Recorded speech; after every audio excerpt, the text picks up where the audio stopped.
As you work on a design, you'll likely need to modify some objects. Before you can modify an object, you have to select it. To select an object, position your cursor over the object and click. Click additional objects to add them to the current selection. I can remove objects in the current selection by holding the Shift key while I click the objects. I'll press Escape to clear the selection completely. Instead of selecting objects individually, I can select multiple objects at once with a selection window.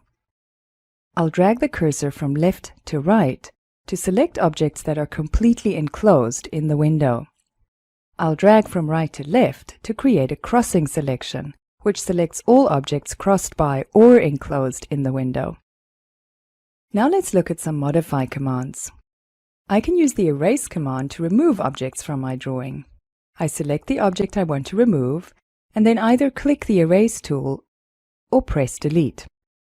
If I make a mistake, I can choose Undo from the Quick Access toolbar or from the Command shortcut menu.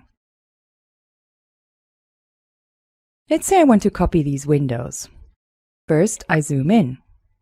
I can use the Zoom command, or I can position my cursor and rotate the wheel on my mouse forward. I can pan the drawing view by pressing the mouse wheel down and dragging. From the Home tab, I'll select Copy and use a crossing window to select the objects I want to copy. I'll use an Intersect object snap to copy the windows from one location to another. Finally, I'll double-click the mouse wheel to fit my design in the current window.